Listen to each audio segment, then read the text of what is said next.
Assalamualaikum warahmatullahi wabarakatuh. Alhamdulillah wassalatu wassalamu ala rasulillah wa ala alihi wa sahbihi wa mawala amma ba'du. Alhamdulillah, puji syukur kepada Allah Subhanahu wa taala.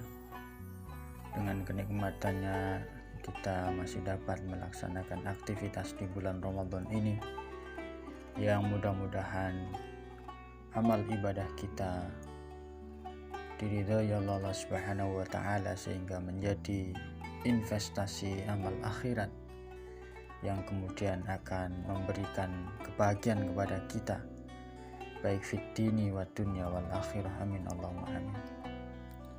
Salawat dan salam senantiasa kita sanjungkan kepada suri tauladan kita Rasulullah Muhammad sallallahu alaihi wasallam yang telah memberikan nasihat-nasihat melalui hadis-hadisnya kepada kita semua, sehingga insya Allah ketika kita mengikuti jejak beliau, ini akan menjadi sebuah modal besar untuk kita bahwa proses dalam kita menjalani hidup dan kehidupan ini akan selamat lahir batin dunia akhirat, amin ya rabbal alamin.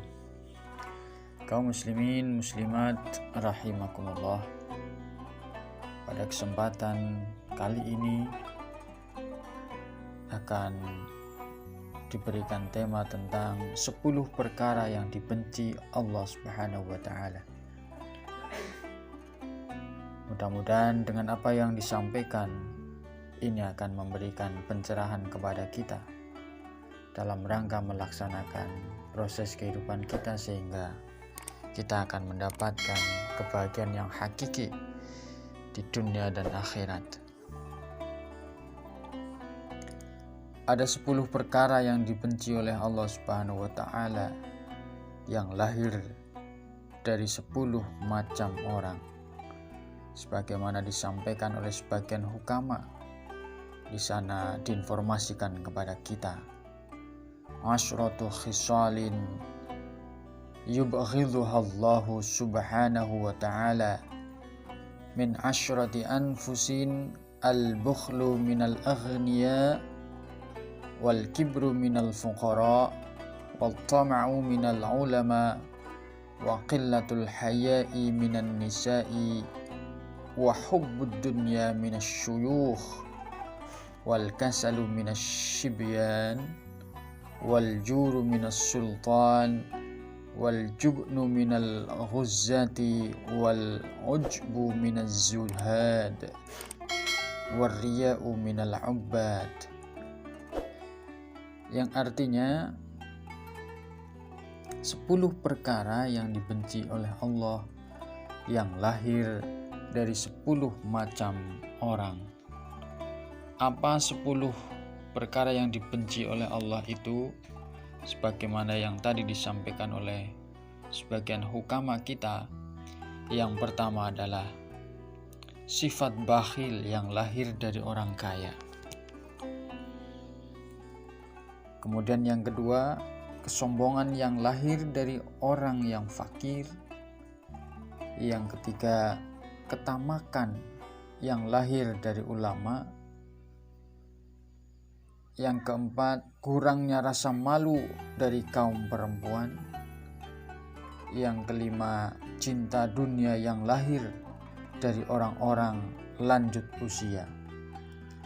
Yang keenam, kemalasan yang lahir dari kaum muda. Yang ketujuh, kezaliman yang lahir dari penguasa. Yang kedelapan, sifat pengecut yang lahir dari pasukan perang. Yang kesembilan, sifat ujub atau bangga diri yang lahir dari orang yang zuhud. Dan yang ke-10, sifat riya yang lahir dari para ahli ibadah. Kaum muslimin muslimat rahimakumullah, terkait dengan apa yang disampaikan oleh para hukama kita tentang poin-poin di atas, ada beberapa informasi terkait hadis yang mendukung hal tersebut. Terkait dengan bakhil, sebagian hukama berkata dan memberikan informasi kepada kita bahwa bakhil ini dapat menghilangkan sifat kemanusiaan dan meneguhkan sifat kebinatangan.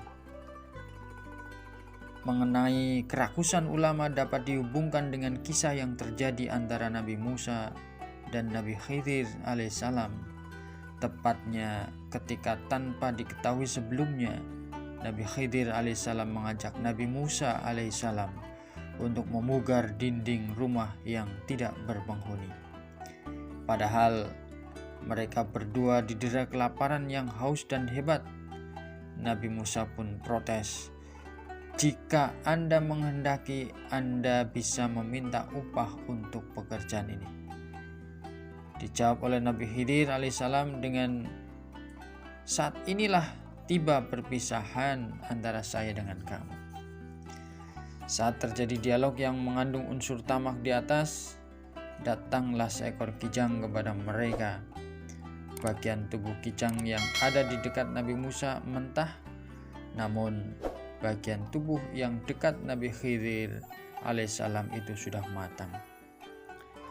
Diriwayatkan oleh Abu Hurairah radhiyallahu an bahwa Rasulullah SAW bersabda, apabila seseorang berkata, "Celakalah orang-orang," dialah orang yang paling celaka di antara mereka.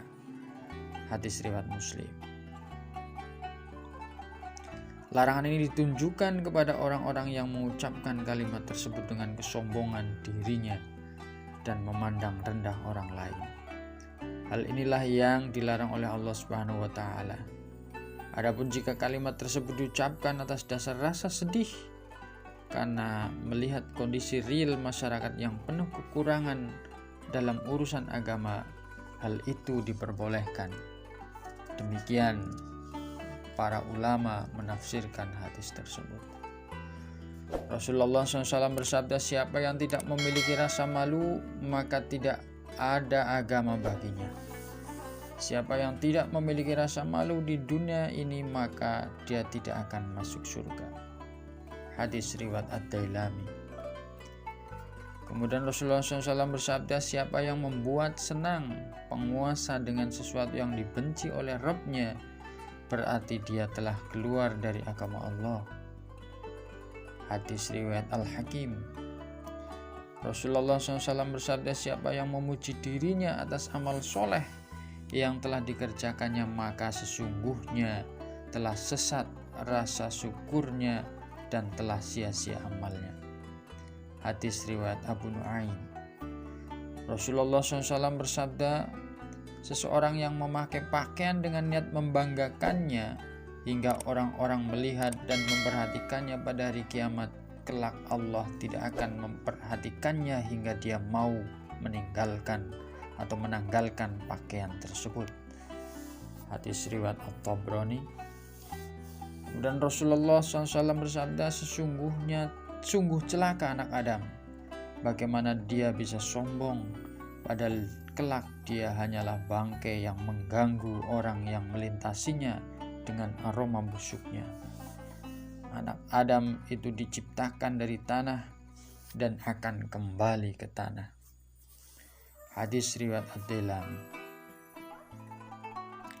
Rasulullah SAW bersabda, jangan sampai kalian mencampur adukan ketaatan kepada Allah dengan kecintaan terhadap pujian manusia, sebab pahala amal perbuatan kalian akan hilang.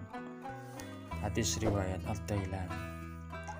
Adapun jika ada orang memuji amal perbuatan kita, tetapi kita tidak mengharapkannya, hal itu tidaklah termasuk riya.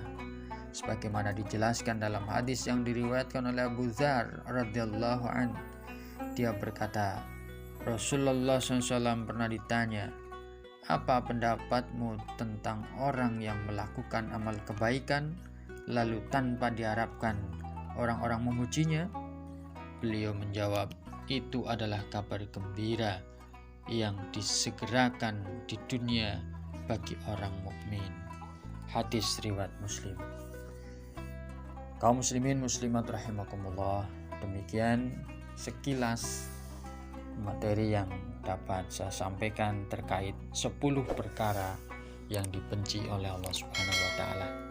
Mudah-mudahan kita semua diberikan kekuatan oleh Allah Subhanahu wa taala untuk bisa terhindar dari hal-hal tersebut, sehingga kita akan menjadi manusia yang betul-betul manusia yang senantiasa mendapat rahmat, hidayah, dan ridho dari Allah Subhanahu wa taala.